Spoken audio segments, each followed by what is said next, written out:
Hello friends, good evening to all of you. And today in this video, we're going to start with the CIIB English series.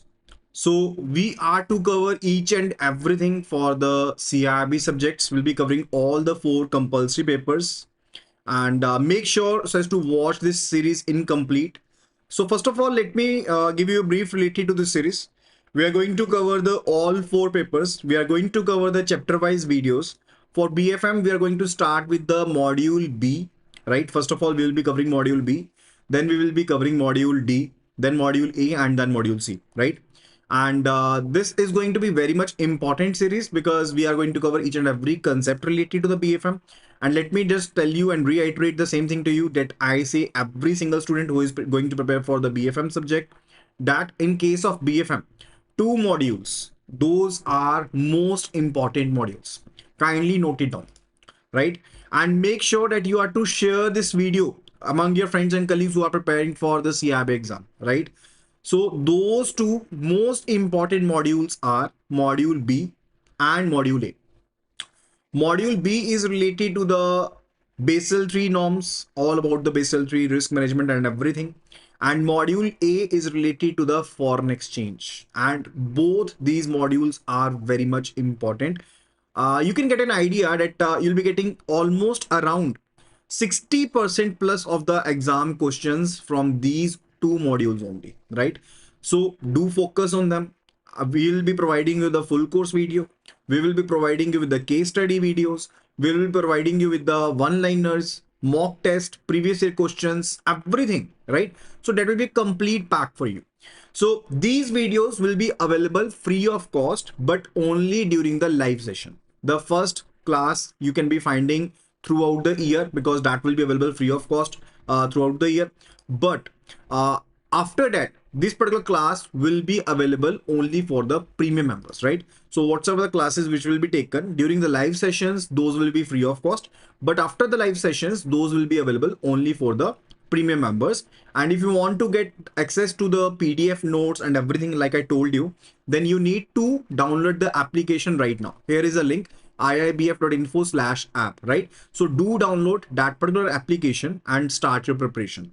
And if you are a iOS user, the org code it will be asking, and it is GEGKT, right? It is GEGKT.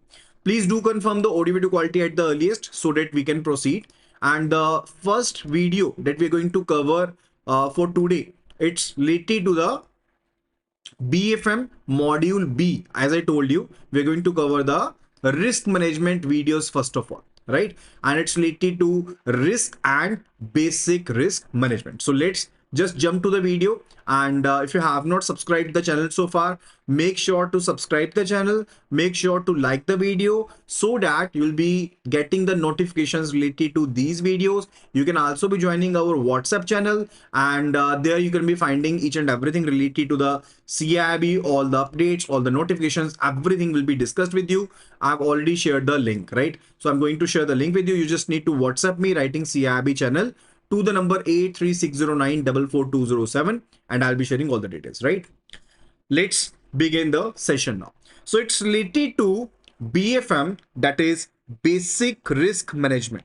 So we're going to cover the risk and the basic risk management. So the first question that comes to our mind, that's related to that, what is risk?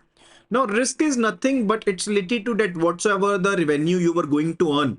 If one says that you're going to earn the lesser revenue now, that is a risk, right? So whatsoever the probability of loss is there, possibility of loss is there, that is said to be the risk. Okay, so that's a most basic definition I can say about the risk is there. So risk is a possibility of loss. Why loss will be there? Because there are uncertainties.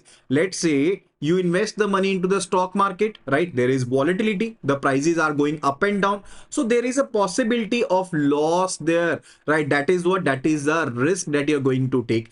And these uncertainties definitely can variate the outflows or the inflows, right? So your whatsoever the earning that was going to be there, it could be lesser or it could be more. But when we are talking about the risk, we are talking about the downside, we are not talking about the upside. Now if the prices are changing, If I say the prices are changing, the prices might go up, the prices might go down. Now, we are not talking about the upside, we are talking about the downside only, right? So risk is only just about the losses. It's not about the upside potential. It's always about the we can say low side potential or downside potential, right? So risk actually does what? Risk unfavorably has a adverse impact on your profits. Your revenue is reduced, right? That is the uncertainty is materialized, we can say, right? So that is the case related to the risk. After that, it's related to the trading business example. It is the trading business example. Now let's say case that you are doing the trading business. Now there is, as I told you, there is a possibility that the variations can be there, the unit price changes can be there. Like let's say you purchased a particular script at rupees 100 per share, and now it is rupees 97, and it is further drowning. Let's say it is now rupees 80. Now this is an adverse impact and there is uncertainty about it. There are various parameters, various factors which do affect the uncertainty, right? Which do basically affect the volatility in the market, right? So those factors combinedly do affect with the risk factor, right? After that, it's the variability. Now, what is variability? Now, if in one scenario I'm having more changes, more rigorous changes, and in one scenario I'm having lesser rigorous changes, which one will be having the more risk associated with it? Definitely one case where the variability is more, where you are having the more variability. Now definitely the more risk will be associated there, right? So let's say case I have invested money in the stock market, and on the other case I have invested money in the fixed deposit with the bank. Now in one scenario I'm getting a very stable income, very general stable income, right? And on the other hand, in one market I'm getting very variable income. One day it is very much higher, and on the other day it may be like it's basically drowning, right? It could be the case. Now I know that there is more variability, there is more fluctuation in case of the stock market, and there is very lesser fluctuation in case of the fixed deposits, right? So that is what that is showcasing you where the risk factor will be more. Answer is very much clear. Definitely in the case of the stock market, the more risk is associated. But why more risk is associated? Because there is more variability available there, right? Whereas in the case of the fixed deposit, there is lesser variability. And let's say when you are investing in government schemes or government securities, there is zero variability, very much safer. So that's basically very much safer. And wherever the point raises like more safety is here, definitely they will be giving you lesser returns too. So we can simply say more is the variability. We can simply be saying more is the variability, more will be the risk there. And if more risk is there, definitely you will be receiving much more rewards also. Just giving a simple example, let's consider the case that you are having two bonds. One, it is related to, let's say you are having the government bonds, or let's say gilt securities, where you can be investing the money into, right? And which is very much safer. And on the other side we are having the junk bonds, right? Now which one will be giving you much more higher returns? Kindly do answer at the earliest. In which case you will be getting the higher returns? Definitely in the case of junk bonds. Why junk bonds? Because in case of junk bonds, more variability is there. And when more variability is there, it basically showcases more risk is there. And whenever more risk is associated, it clearly means that more return will be awarded to you, right? And there are much more chances that there can be a huge loss to you, right? Both the cases are there. So we need to understand this particular factor. Further, it's related to risk return relationship. I already told you, more is the risk, more is the return. Lesser is the risk, lesser is the return. Simple is the case, right? Further, it's related to risk, capital, and the return.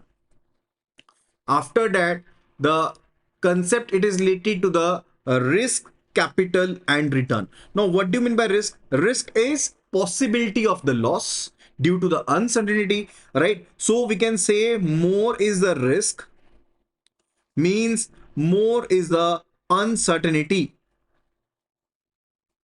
More is the uncertainty, and more is the uncertainty, more is the variability, right? And more is the variability, more is the capital required. Now how come we can say that more capital is required? Now I'm just going to give you an example related to bank only. Let's take the case when banks are lending as per the Reserve Bank of India, as per the Basel Committee on Banking Supervision, more capital is to be maintained for the riskier concerns, right? Like for even for the standard assets, even for the standard assets, the banks are to maintain the provisioning, right?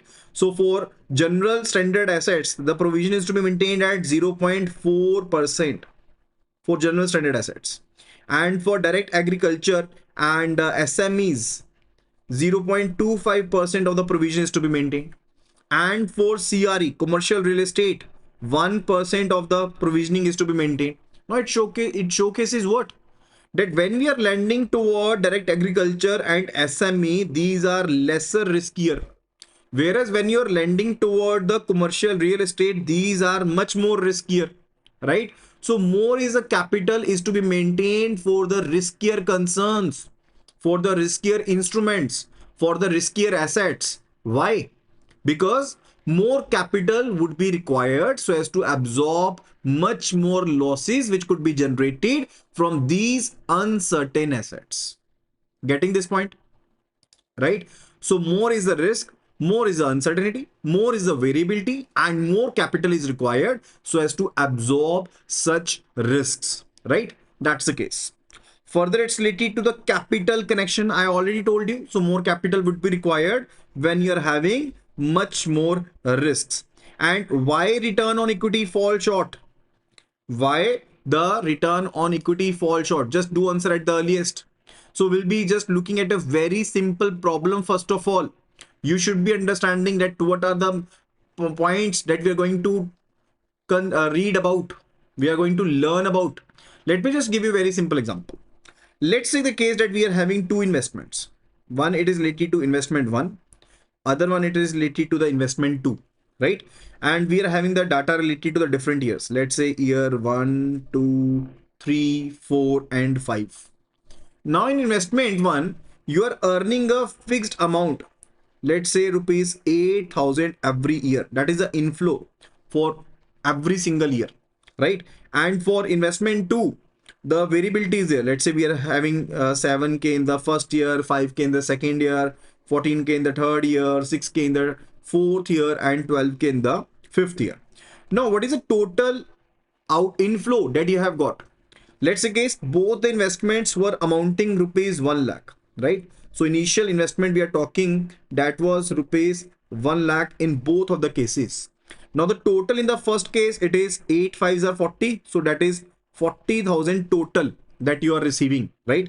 Total basic let's say inflows or income that you basically received, right? And in case of investment 2, you received 7 plus 5 12, 12 plus 14 26, 26 32, 32 and 12, that is 44.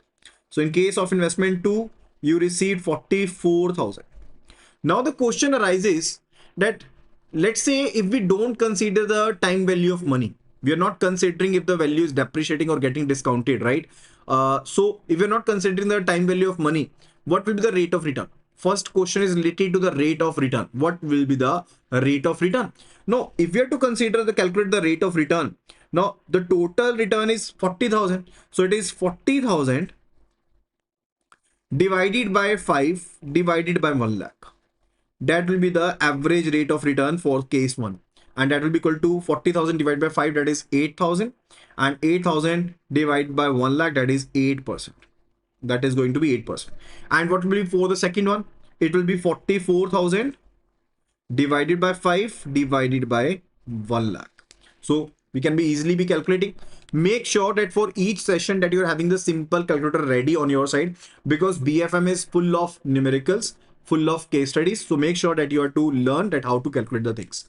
So it is 44,000 divided by 5 and divide by 1 lakh, that is 8.8%. So in the second scenario, we are having the return of 8.8%. In the first scenario, we had the return of 8%, right? Now, the problem basically I want to discuss further, it says that risk adjusted rate of return is assumed to be same. If we say that the risk adjusted return is all same, then which one will be mattering the most? And here comes a new concept related to the RAROC that we are going to discuss. Because whenever we are going to make the investment, we are to make sure that we are investing in that particular thing, in that particular investment where there more RAROC is there. Because we are to adjust the our investments for the risk.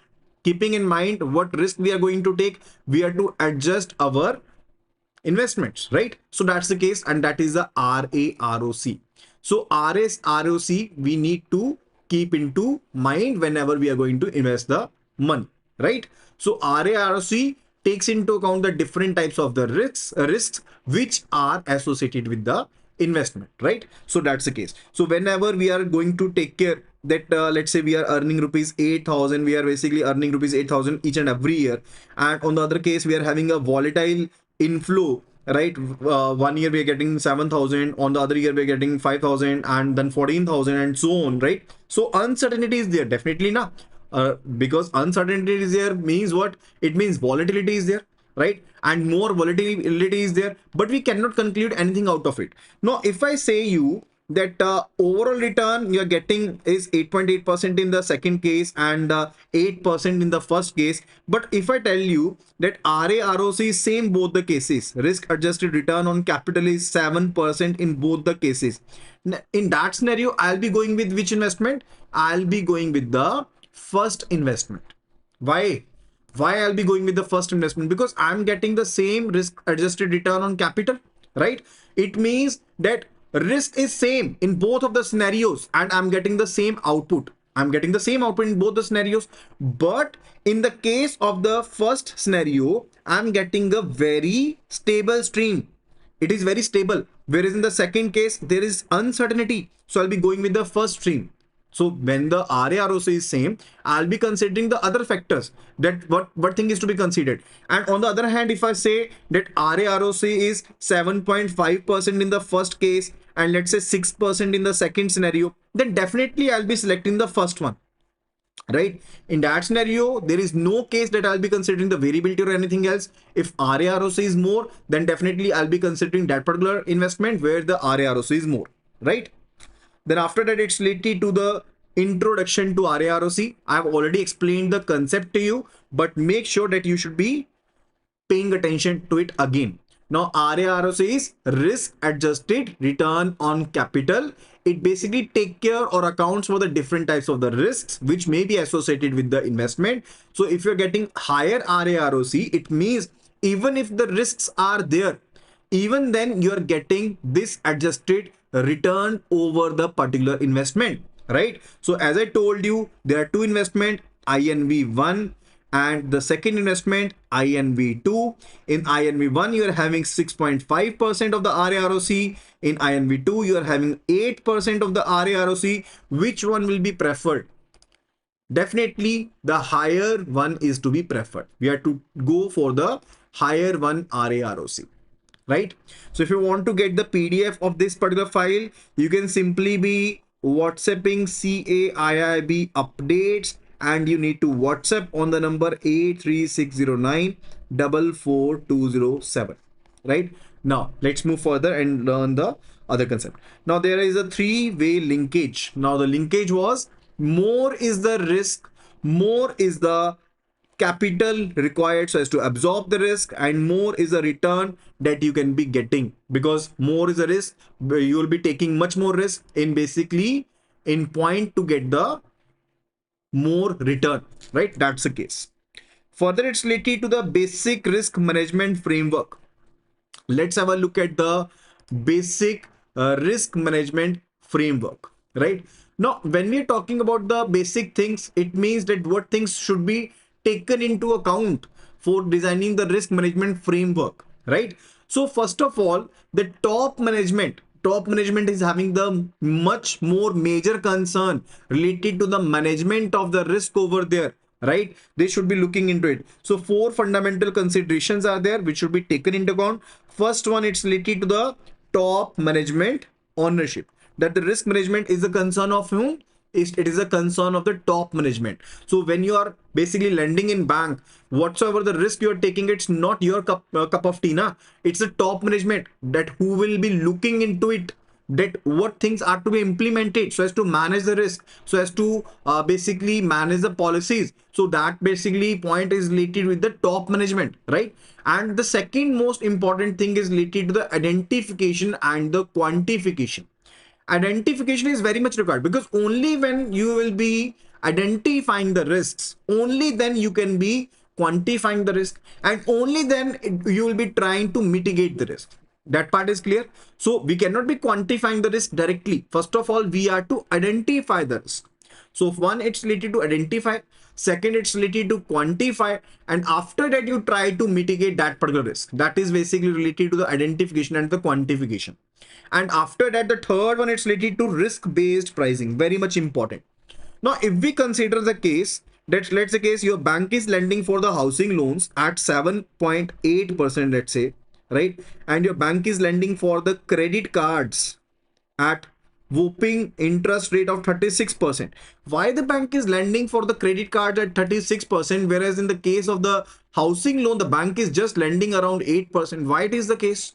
Why the bank is lending at a huge differences? There is a simple thing, because much more risk is associated with the credit card portfolio, right? Definitely the much more risk is associated with the credit card portfolio, and the bank would be like bank will be structuring the things in such a manner that the bank is getting higher returns on the credit card so as to cover the losses associated with the same, right? Whereas in the case of housing loan portfolio, the bank is having lesser risks, right? So bank is basically charging very lesser, right? So that's a scenario related to risk-based pricing. So you price the risks according to the contentment of the risk associated with that particular asset or investment, right? Further, there should be a dedicated setup. Now, what does this mean? There should be a dedicated setup. Now, risk management, if you want to manage the risk management, that particularly requires specialized skill. You do require specialized skills for the same. You must be having a separate setup in the organization which will be having the objective so as to manage that particular risk over there. So these are the four things, four framework pillars we can say, which are to be taken care of. Is that clear? Now, after that, it's related to the organization of the management, or organization for the risk management, we can simply say. So we are having the board of directors, RMC at the board level, that is risk management committee at the board level, committee of the senior level executives, and the risk management support group is there. And the overall responsibility remains with whom? That always and always remains with the board of directors. So whatsoever the policies, procedures, agreed risk limits, review mechanisms, or let's say reporting audit systems which are to be articulated, that articulation, only articulation I'm talking about, that articulation is being done by the board of directors, right? So board of directors will be deciding the risk management policy and will be deciding the limits for the various types of the risks, right? So whatsoever the limits which are set upon, those are set upon by the board of directors. Whatsoever the policies or procedures are to be taken care of, those policies, procedures are also being set up by the board of directors, right? Those are being set up by the board of directors. Is that clear? Further, the second tier, we are having the risk management committee. Now, risk management committee is a board level subcommittee. It is a board level subcommittee, right? And the major responsibilities are related to what? That whatsoever the guidelines.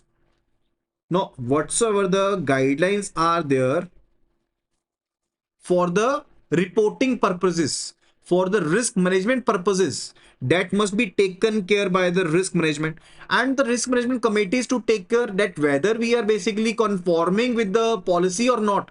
The risk management committee is to make sure, that is to ensure that the policy is being conformed with. That's not only in the paper, right? And we are also following that particular policy. That's the job lies with the risk management committee, which is a board level subcommittee, right?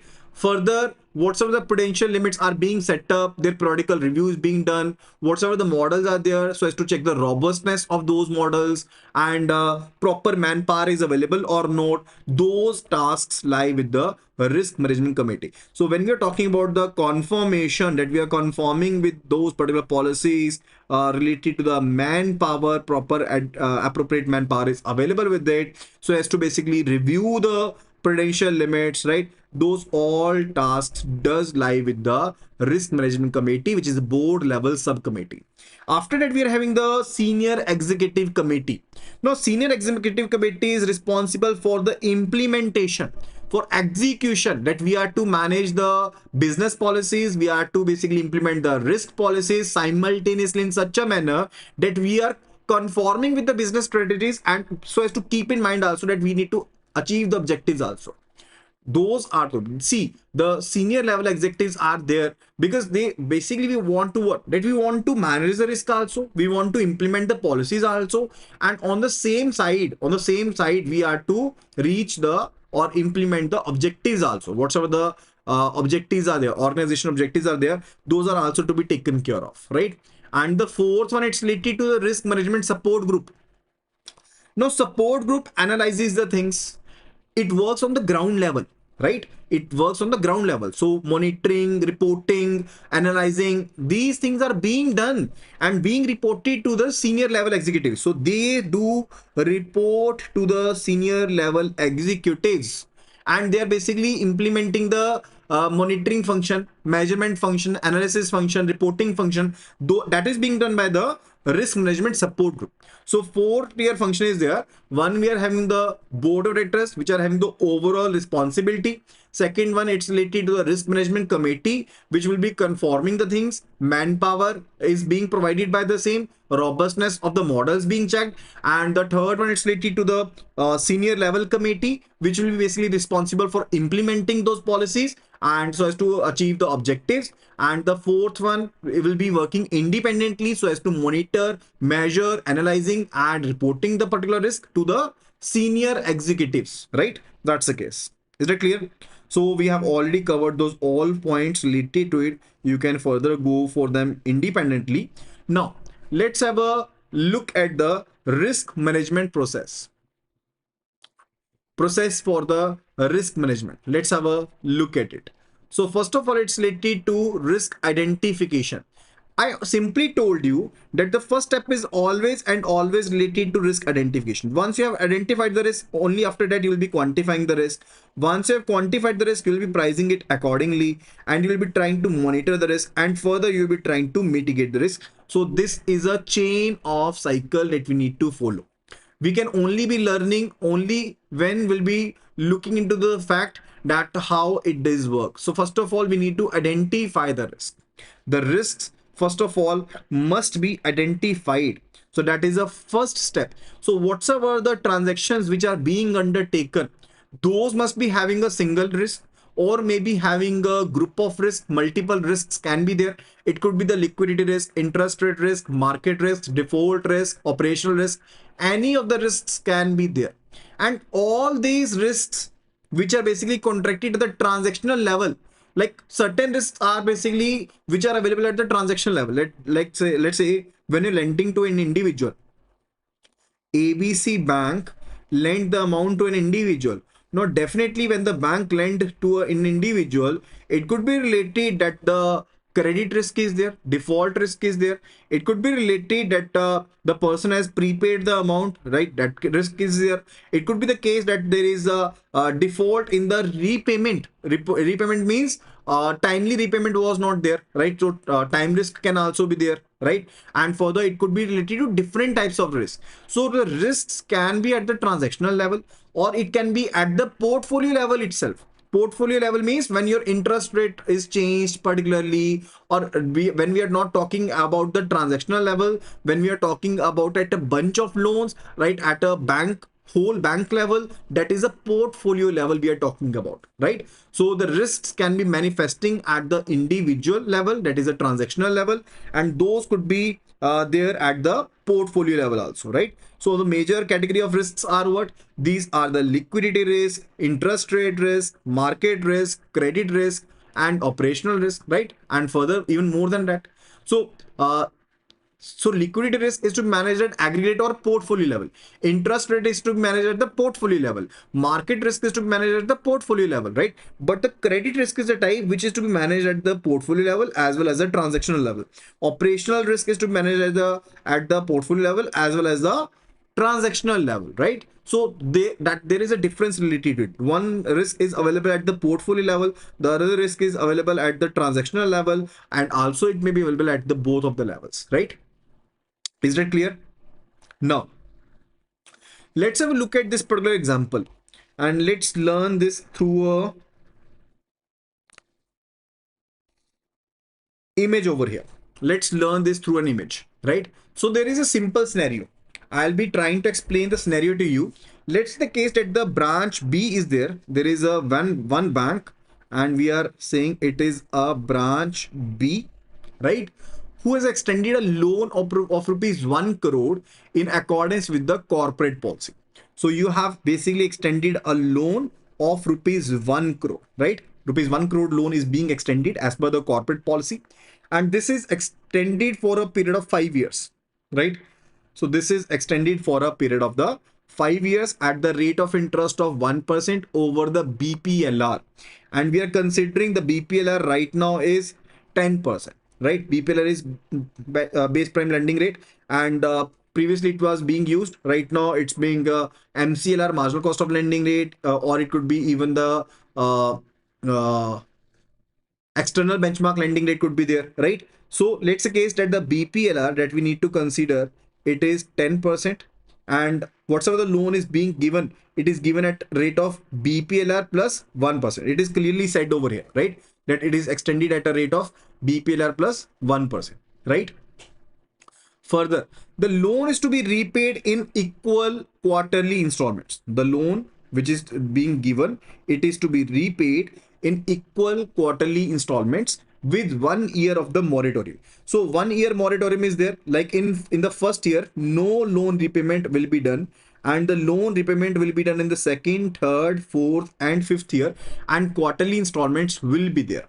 And the loan is actually funded from the deposit of 3 years of the same amount. So we were having a deposit of rupees 1 crore which is available there for 3 years. So it means the deposit will be getting matured after 3 years of the period, and further it is the interest rate the bank is to pay is 6% on this particular deposit. Is that clear?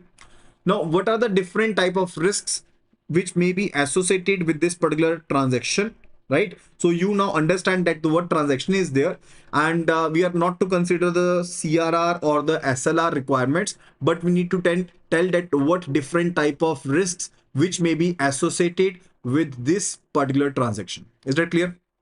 Is the problem statement clear to you? So let us now discuss that what type of risk will be there. The first risk that we are going to discuss is the funding risk.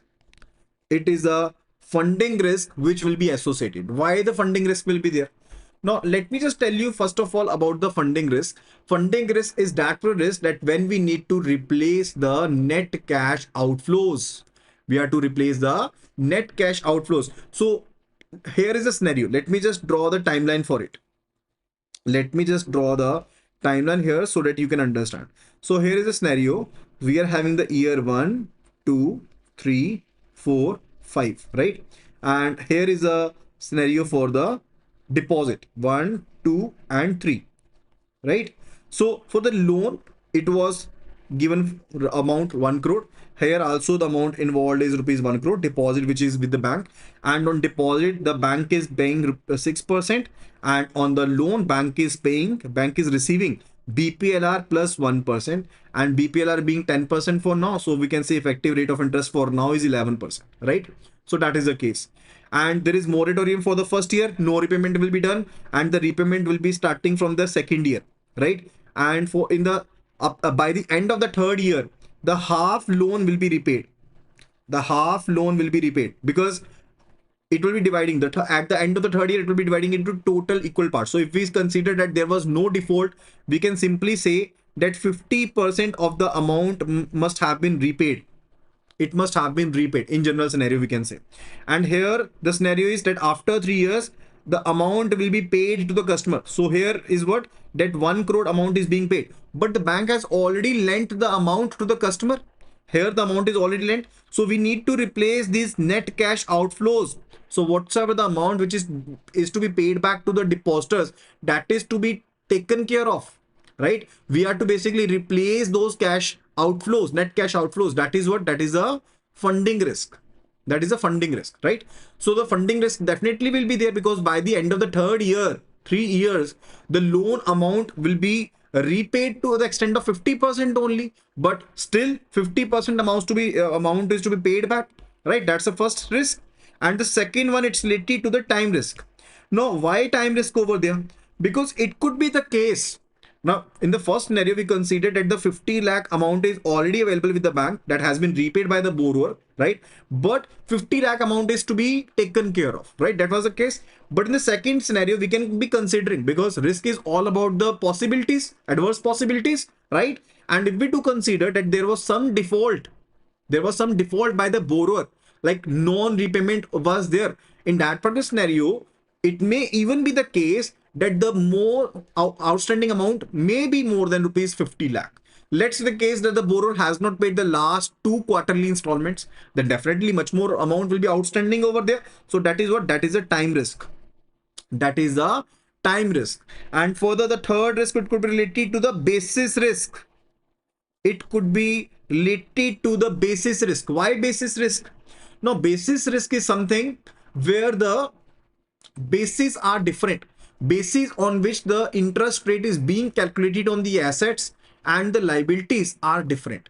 In the case of the asset, that is in the case of the loan is being given at the BPLR, that is a base prime lending rate. The loan is being given, and when the BPLR will be changing, definitely your net interest margin will be changing also. Let me just make you understand this concept.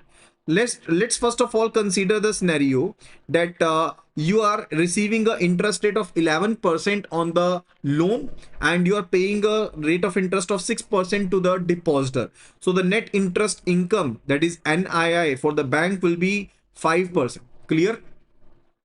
That will be 5% for the bank. And in the second scenario, let's consider that the BPLR is now reduced to 9%. Previously, we considered that the BPLR is 10%. We were having a interest income effectively 11%, but now we are considering that the rate of interest is reduced. Now, once the rate of interest of BPLR is reduced, your overall effective income reduced from 11% to 10%. Now, in the next thing, we are having the BPLR 10%, but on the fixed deposit, we are paying a fixed interest rate of 6%. So our NII now reduced from 5% to 4% because of the different basis of the interest being paid on the asset as well as on the liabilities. Clear? Right? So definitely the basis risk is also associated with it. So we can simply be saying that the basis risk is associated with here, right? So that was the second, that was the third, we can say risk which is associated majorly.